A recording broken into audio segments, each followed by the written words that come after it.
In the news tonight, the Labour Minister highlights government's demonstrated commitment to uplifting workers. The Afri-Caribbean Trade and Investment Forum, Active 2022, hailed as a success. COVID-19 claims 2 more lives. And in sports, some changes expected to come soon for horse racing fans at the Barbados Turf Club. Broadcasting from our studios in the Pine St. Michael, this is CBC NewsNight, starting now.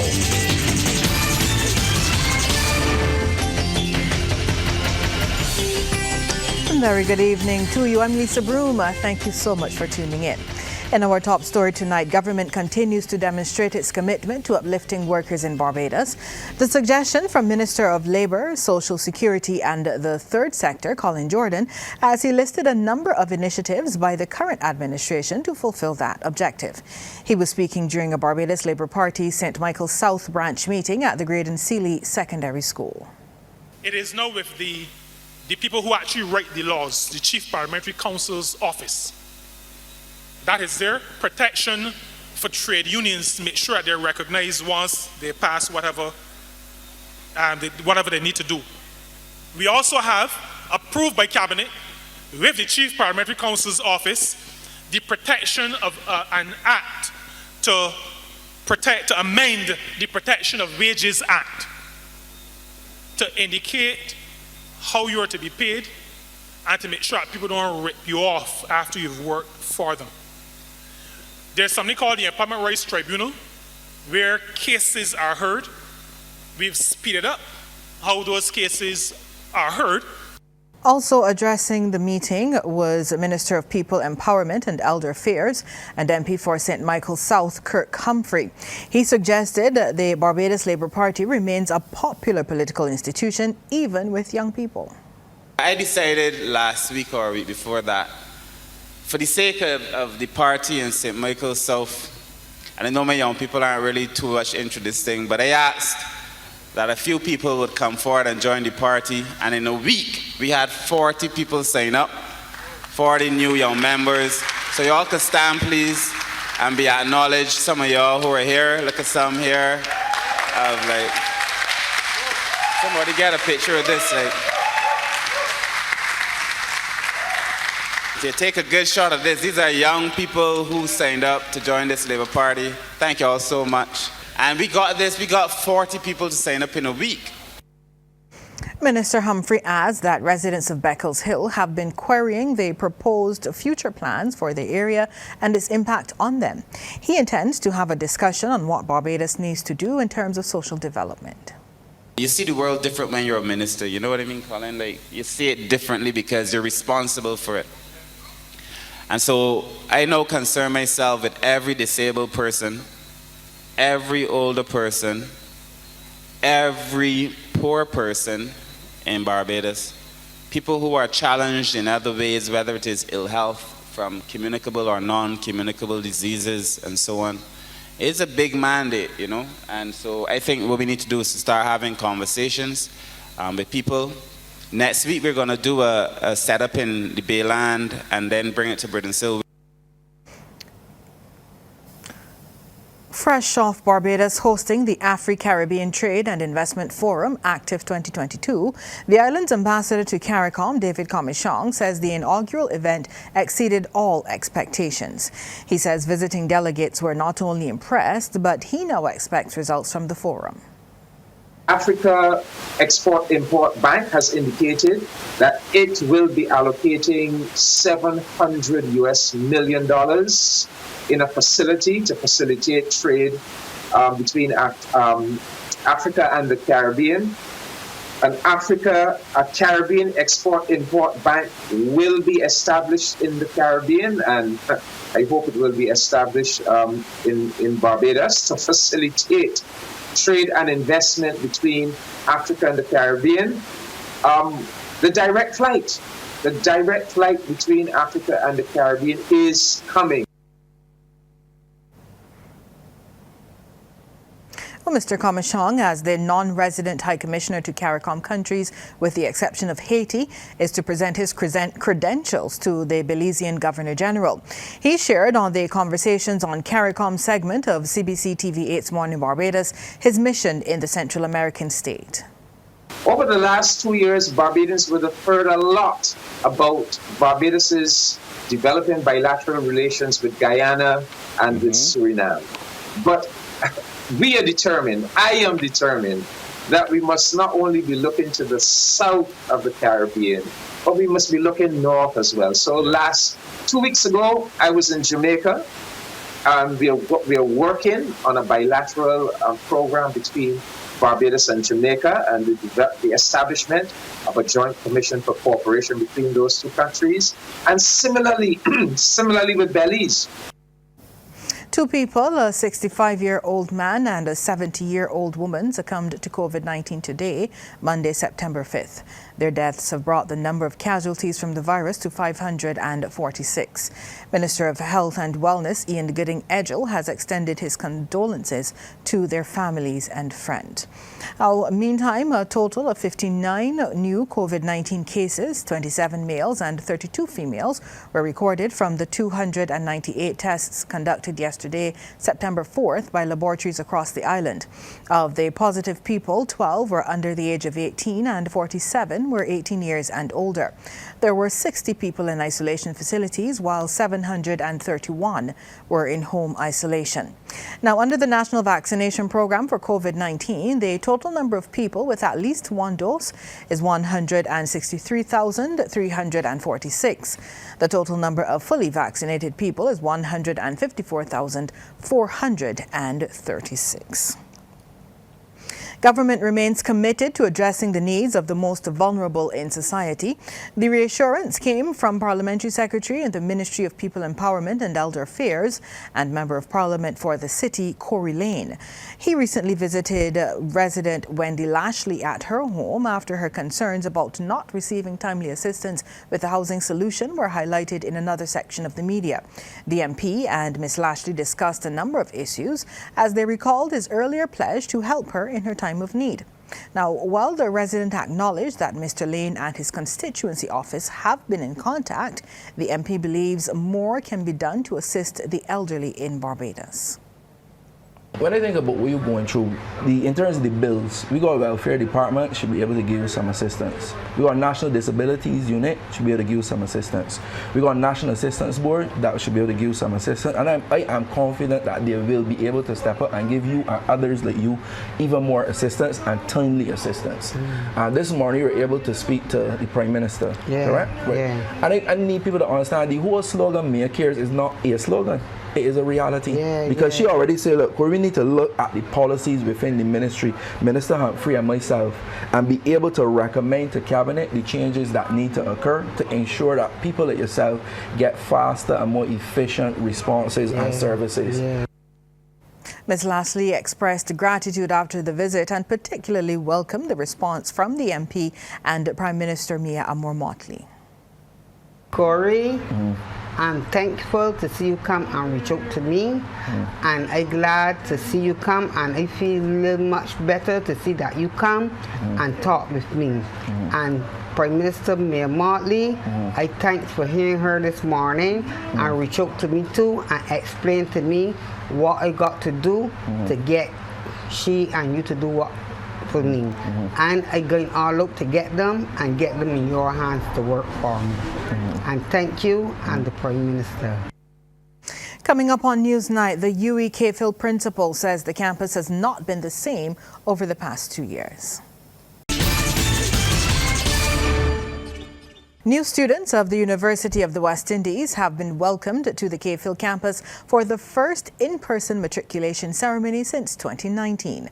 Principal and Pro-Vice Chancellor of the K-Phil campus, Professor Clive Landis, expects the beginning of the new academic year to be an exciting one, noting the university anticipates a return to campus with most classes being facilitated in person. He admits the campus has not been the same over the past 2 years without his students. The reopening of the campus for face-to-face teaching has been carefully planned in phases since February of this year. The first phase entailed approximately 4,000 weekly student interactions in courses that required in-person instruction, such as students in the performing arts, the science laboratories, or those medical students interacting with patients. This was subsequently followed by a full in-person reopening of the summer school. And now we are able to return the campus to substantially normal teaching and business operations. So in truth, our return to full capacity is just the latest in a series of adjustments the campus has taken. President of the UE Guild of Students, Osaze Moraldo Bowen, told the incoming students, despite the challenges, a bright future lies ahead. World is here, our future is here, and I'm excited for our future. A bright future that the UE Civil will help to solidify if we make the most of our experiences. I believe we all have a shared vision of not only having a degree at the end, but more importantly, knowing ourselves and effectively applying our knowledge to the world in order to improve it, not just for us, but for people of the wider region. UE Vice-Chancellor Professor Sir Hilary Beckles, in his welcome, encouraged the new students to use the knowledge gained to help their respective communities, nations, and the world.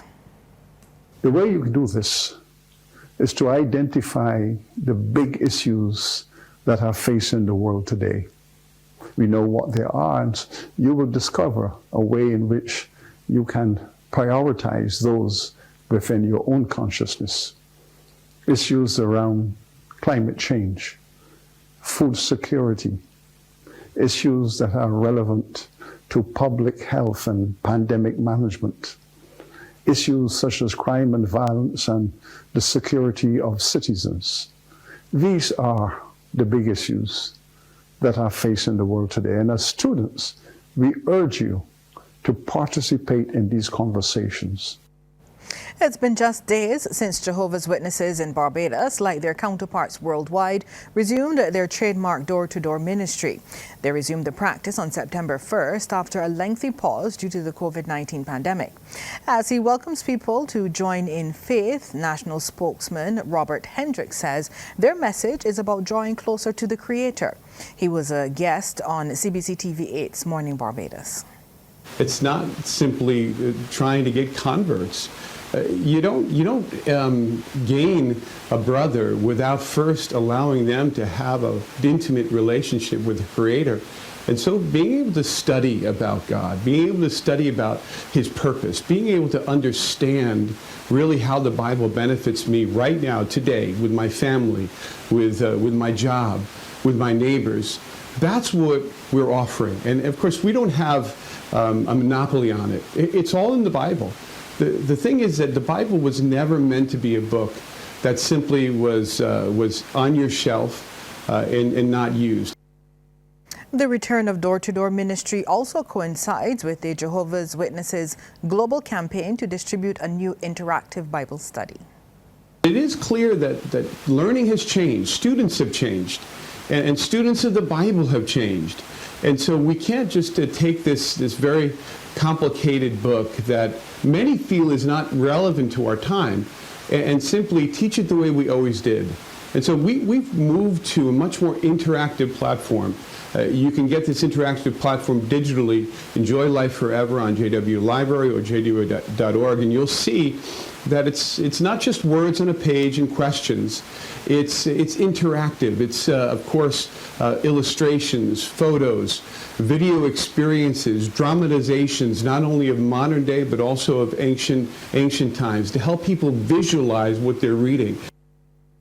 Understanding the experiences of women in disasters is critical, as men and women have distinct needs and feel their impact differently. Given this, Barbados has been told of the need for gender-specific responses. The advice from head of the Institute for Gender and Development at the University of the West Indies, Dr. Halima Deschamps. She was among the panel on last night's edition of The People's Business. The topic, gender, disaster and recovery. Our societies are stratified by gender. So if we take that as a starting point, and what I mean is that, resources are allocated differently based on the current relations of gender. If we take one example of how gender functions differently for women and men, we could think about differences in the burden of care. So women are responsible for unpaid labor and care activities, in some cases 2 to 10 times more than men. This has a serious effect in how women respond to in disaster context and their capacity to recover.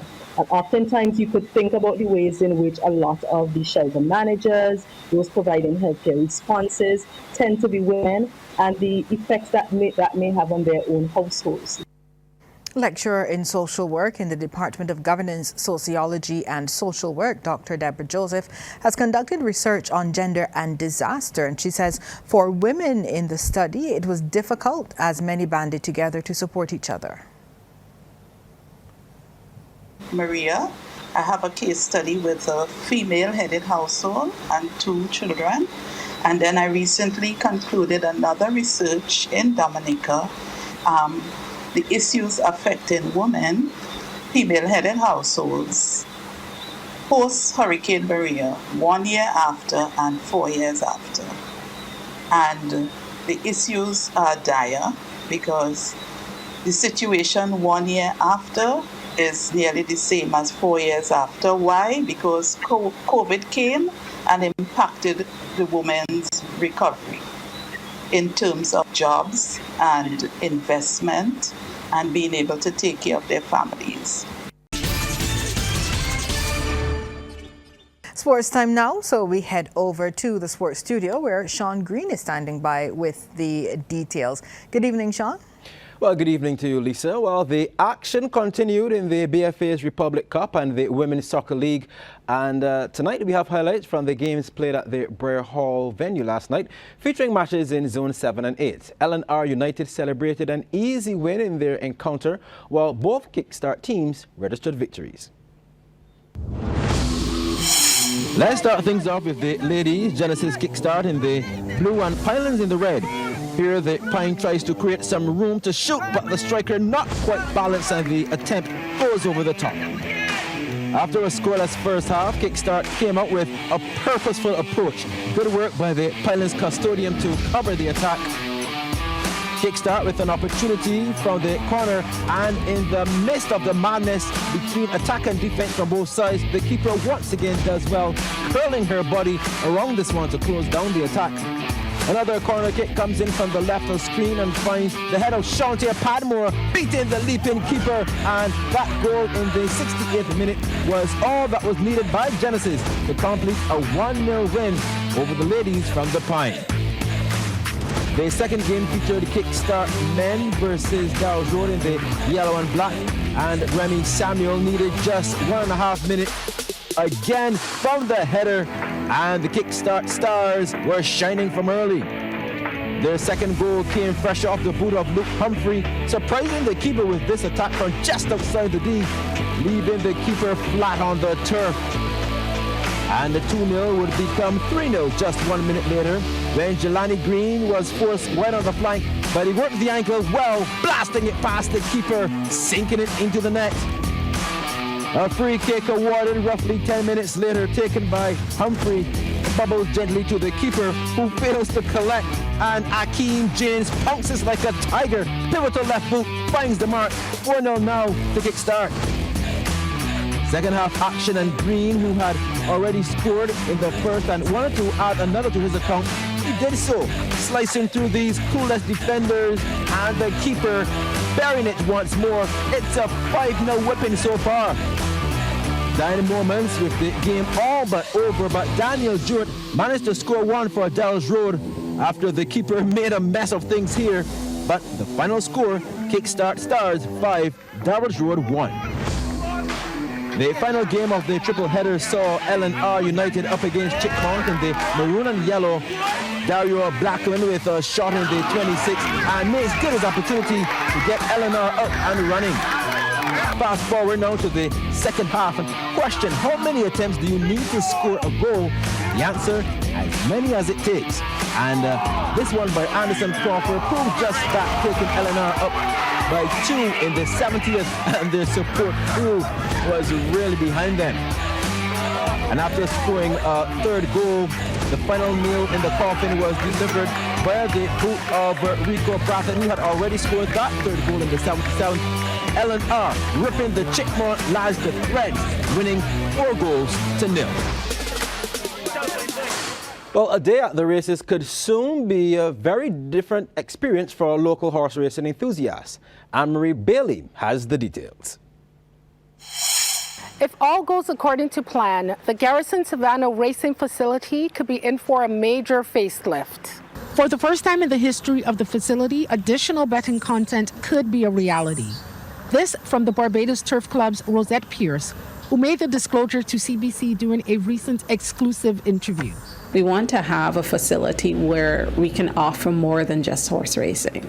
So you can go and sit in a nice air-conditioned room and watch other horse racing from other places, other sports, maybe offer some slot machines and that type of thing.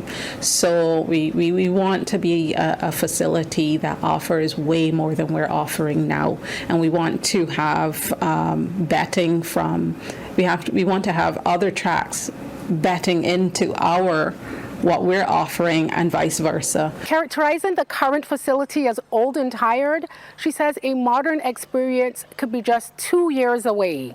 Restaurant, bar facilities, and we want them to be in convenient locations so that people can watch, wager, and enjoy. Have their food, their drink, everything in one location comfortably and not be roaming all over the place. The CEO of the horse racing regulatory and promoting body says while details are still being worked on, plans include balconies for sponsors, as well as upgraded and extended seating. The phased project will not see any closures, with primary structures remaining in place. And she says a final budget has yet to be determined.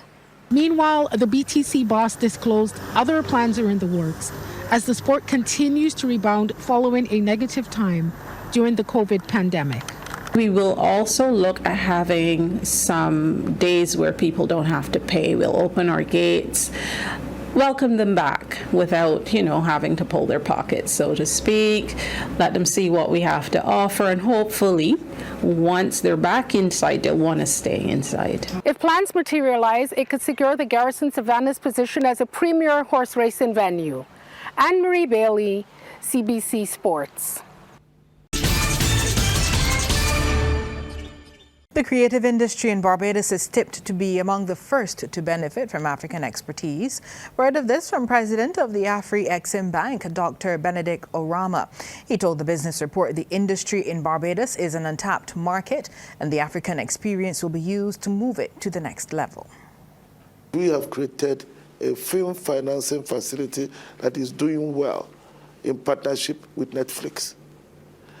These are the kind of things we see, fusing the creativity of the Caribbean and Africa and producing for the world. And we providing the financing to make sure the product actually comes up to the quality level that the world will expect. Mitchell said the recently concluded Afri-Caribbean Trade and Investment Forum was a success. He added that investors have recognized there are opportunities in Barbados. There are 2 banks that are coming from Africa, big banks. The big banks you see really that I'll call them global also, that are coming here. They will not come here if they don't feel that there's an opportunity. And the opportunity they see is not an opportunity to finance business elsewhere. It's an opportunity to finance trade between Africa and the Caribbean, because that's what they understand. Health and wellness will get attention at the next Northern Flea Market. This was disclosed by the event's co-coordinator, Zaria Gittins, who told the Business Report she's not daunted by the low turnout at last Saturday's market at the Barbados Tourism Investments car park in St. Peter. In fact, she says plans are already set for the next market on November 5th on the Mahaika playing field, which is also in St. Peter. I am a person that is very persistent, as I would have told you the last time, and I will not give up just like that. I will find a way, I will continue, I will find a way to make it work and make it better, because it's all a growing process. Time for the second half in sport, so it's back over to the sports studio. Sean? Well, thank you, Lisa. Barbadian Mark Seeley is back home after claiming bronze in the recently concluded World Masters Squash Championships in Poland. Now, Seeley, who has played in 3 World Masters, competed in the 60-plus event, which had 98 players. He said he was not satisfied with his quarterfinal performance. I didn't think I'd played my best. I didn't adapt well to the court. But I knew that I had the bronze medal match the next day, and I knew that I had to really simplify things in my head, because it's very important that you have a very clear mind when you're playing squash. And so my tactic for the next day was to hit up a bit more on the ball to get it to length, and any opportunities that I got, then I would just take it in short, which is my strength. In cricket news, Vice Captain of the West Indies women's cricket team, Anisa Mohammed, has decided to take a leave of absence from international cricket for a period of 6 months. Mohammed requested to take a break from the game with immediate effect after a hectic year of cricket both home and away. She said the decision came with full support of Cricket West Indies. Mohammed made her debut for the West Indies at the age of 13 at the Women's Cricket World Cup qualifiers in Holland back in 2003. She established herself as the premier spin bowler for the West Indies women, going on to become the first cricketer that is, male or female, to take 100 T20 international wickets, and ultimately the leading wicket taker in the format with 125 scalps. And Red Bull's Max Verstappen, he secured a hard-fought home victory at the Dutch Formula One Grand Prix yesterday. Mercedes' George Russell came home in second, with Charles Leclerc rounding off the podium for Ferrari in third. And that's our news for tonight. On behalf of the entire team, thank you so much for joining us. Good night. Thanks for visiting us. To get more stories like this one, like and subscribe to our YouTube channel.